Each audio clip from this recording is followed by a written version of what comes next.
Welcome everyone to This Country versus That Country, and thank you so much for being involved in this. Basically, a little bit of background information. This is for our Global Peace Games, and we are basically getting some funding for our Global Peace Games, and it's mainly for refugee and migrant children that are based in Belgium, to be able to get them. For instance, in our last one, which was 2019, we had 80 children from 20 countries, and we managed to fund 7, or was it 8 children to come over from India, from the slums. So we try and obviously get the biggest reach we can. And we would ask you as well, we've got is it Just Giving, or Ernie, is it the Just Giving Just page? Giving, yeah. Yeah, we have a Just Giving page as well. So really trying, and we're asking really everyone to try and fundraise for that, so that we can, get as many kids as possible to the event.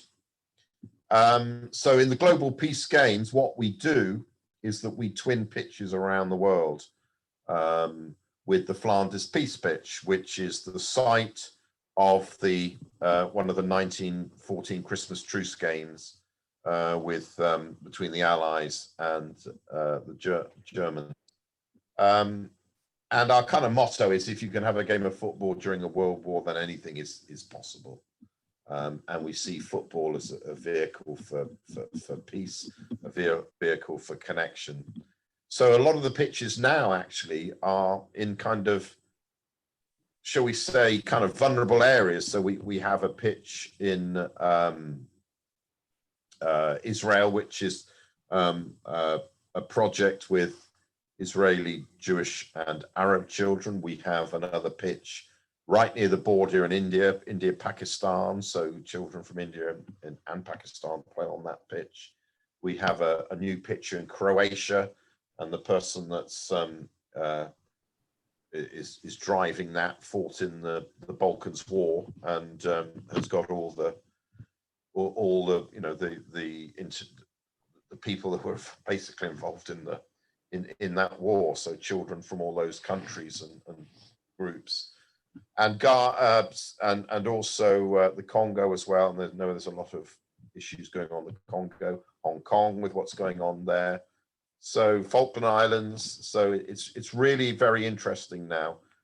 There's also a pitch near Nagasaki in Japan, which is the site of obviously one of the A bombs. So it's really interesting now that we're seeing so many pitches. So we also have a lot of Northern Ireland as well, in key areas such as Belfast, the George Best pitch on the Gregor Estate, and Enniskillen, where obviously there was the bomb that went off during the Troubles, in Derry as well. So some really kind of interesting areas, and we get kids from those pitches to come to our Global Peace Games. If it's out of Europe, though, it needs this extra funding. So, do you want me to talk a little bit about the actual game as well, Ernie? Yeah. Go ahead. And so the idea is for fundraising. The last time we did fundraising for the Indian children from the slums, we did a bike ride from Kent University to Meningate in Belgium. I think it was 80 odd miles. I'm still recovering. That was 3 years ago. And obviously with COVID, we didn't do anything. So this is our next thing. It's not quite as arduous, but pretty arduous. So the idea is that we play a game of football. The first half is in North London with an early kickoff. I think we're talking about kind of 8-9 o'clock, something like that, aren't we, Ernie? Yeah, 8 o'clock kickoff. And that's within 20 minutes walk of Pancras. St Pancras. St Pancras, yeah. What's the pitch called again, Ernie? Sorry. It's right. The details will be online, but the venue is Market Road Football Pitches, and like I say, all contact details will be online and will be in the program. and the kickoff is scheduled for 8 o'clock. It's the first half to be played there, with us then running over to St Pancras to get the Eurostar to Lille. And I'll do the brief schedule now, Paul. Great. So you do that, and what happens then is that we get to Lille, and from there there's a minibus to Mézines. Mézines is where we're more or less stationed for this project year by year at a place called the Peace Village. Again, all the information's online, but the Peace Village will be the site that overlooks the Christmas truces. So it's quite a symbolic place to play a game of football, especially when you start learning about the history of it. And the second half of this country versus that country will kick off around about 5 o'clock in Belgium. And I'm just going through the schedule here, which is all to be confirmed.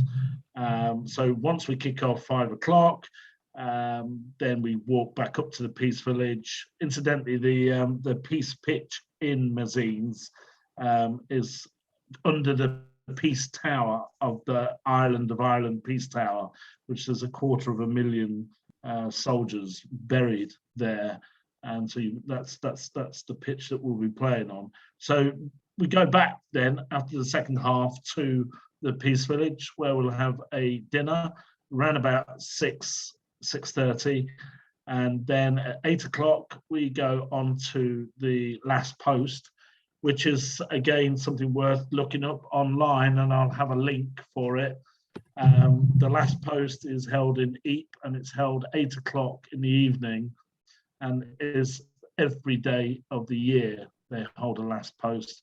It's at the Menin Gate. The Menin Gate is quite simply, you will find 55,000 names of soldiers that weren't found in that area of First World War. So that happens at 8 o'clock, and then obviously a stopover at the Peace Village, which is pretty much a state-of-the-art youth hostel. Very comfortable, food is good, there's a bar there as well. And Sunday the 10th, what happens is we get up, we have breakfast around about 8 o'clock, and then we go down to the actual Christmas truces. Again, all the information online. Christmas truces, there's 2 monuments there, the original wooden monument and the one there by UEFA. So you'll get to look around at the site of the Christmas truces. Then after that, we check out of the Peace Village, which is around about 10 o'clock, and we get the minibus back to Lille, where we catch the Eurostar, and hopefully back at St Pancras, London, round about 2-3 o'clock at the latest. And all those timings will be confirmed. And once they're confirmed, I'll send out an email and also on the WhatsApp group.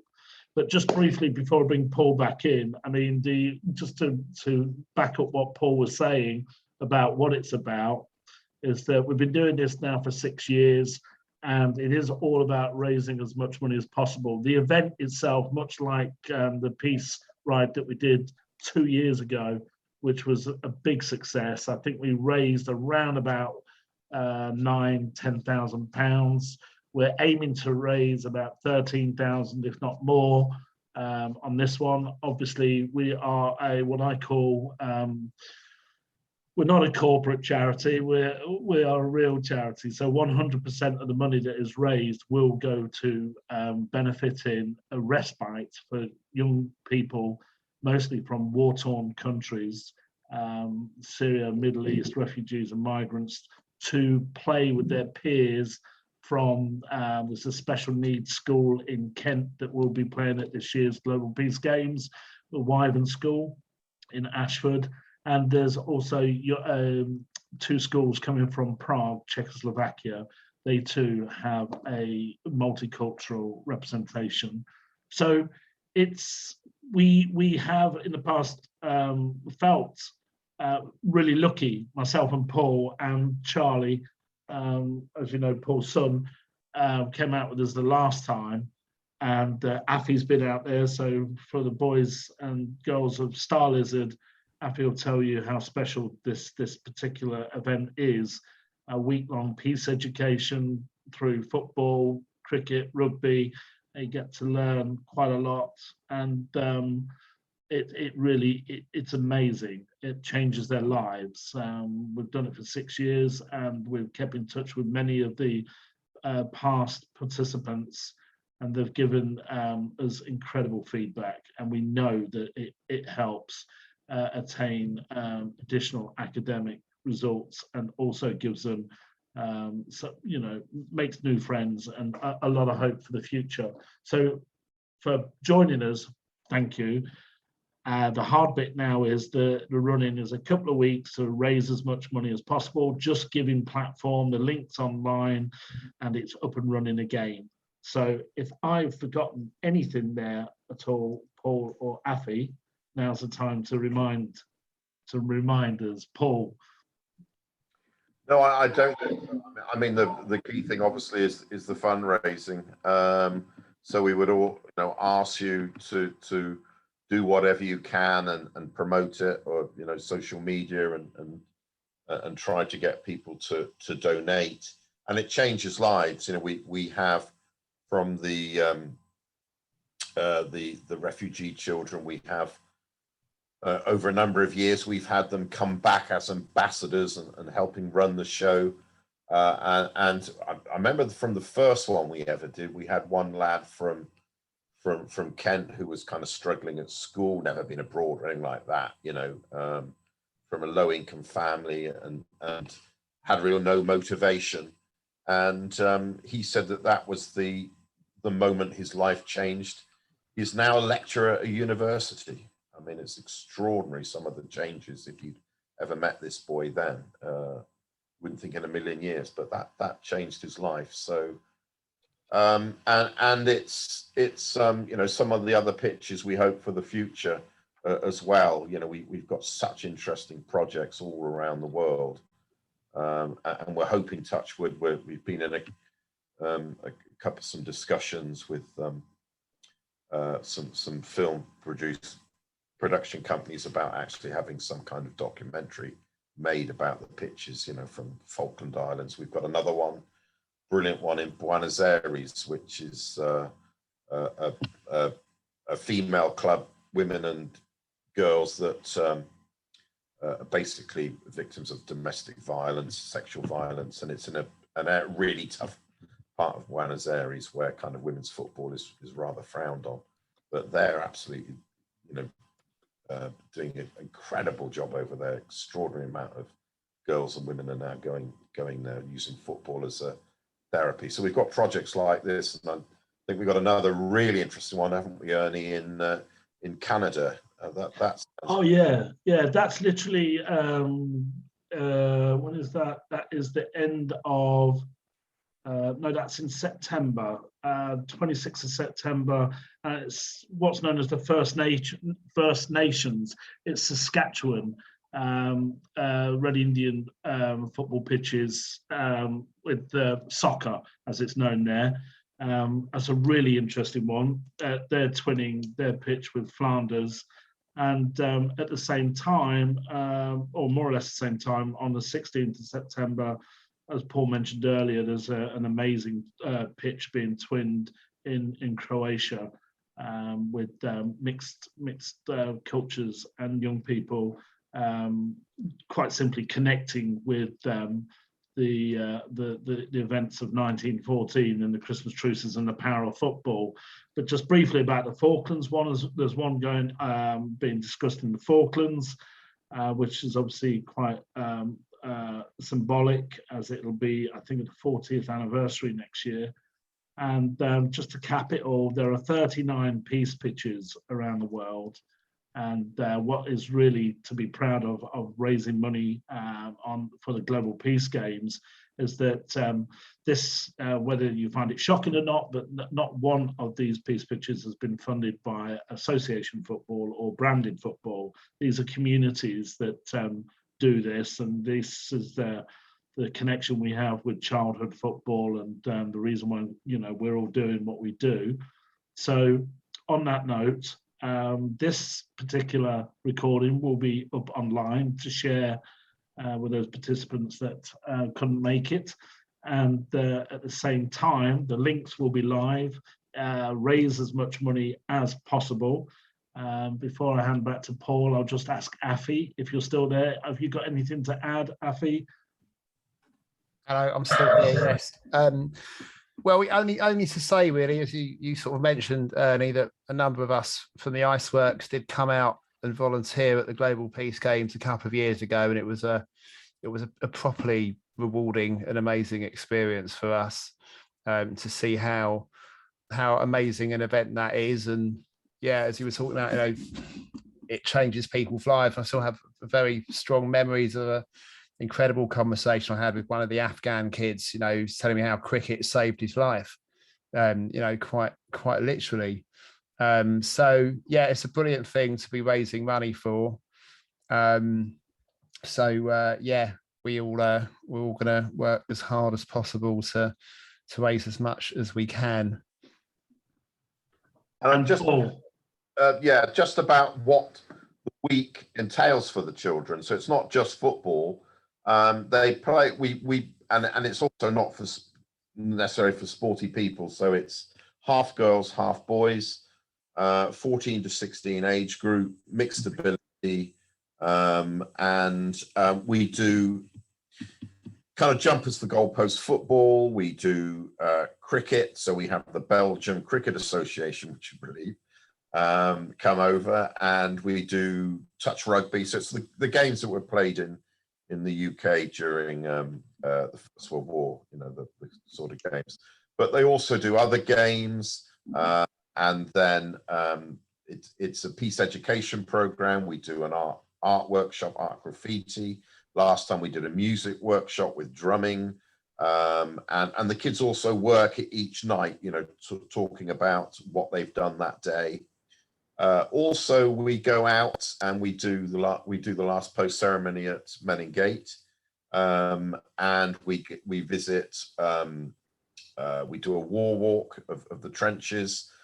We go to museum. We go to cemeteries as well. So it really is a full, and the children just absolutely soak it all in, and they really get it. They understand why they're there and what happened in the past. So the pitch that we're playing on is kind of built over, lots of dead bodies. I think there was something like 5 or 6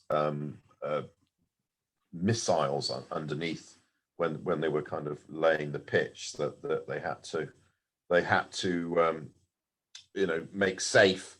And in fact, there's 2 guys who work full time just in that small area, still diffusing bombs and ammo, and once a week they explode what they've found in the fields just around there. So it's quite extraordinary over 100 years later. So whatever you can do and whatever is going to change kids' lives, and these kids are from all around the world. We've seen what's happening in Afghanistan now and stuff, and we've had a lot of kids from Afghanistan, and it's it's very, very moving. Very moving. And on that note, and thanks, Paul. Thanks for hosting Afi. And in any minute now, you can press pause, and hopefully we'll get this uploaded tomorrow onto the website.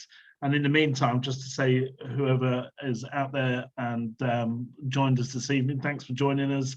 And also, please do keep in touch. As Paul said, that the importance of fundraising. It's the lead-in time now is down to weeks. If there's any changes, you'll always be notified via WhatsApp, first port of call, and all the information will always be on the web pages. So just one last thing, there are t-shirts available that you can buy, and that's on the website too. And but that said, have a good evening, and we'll see you all soon. Thanks, Afi. Cheers. Sorry, just before, if anyone's got any questions. Oh yes, I beg your pardon. It would be a good time, but I don't know if anyone has. If not, we'll call it a day.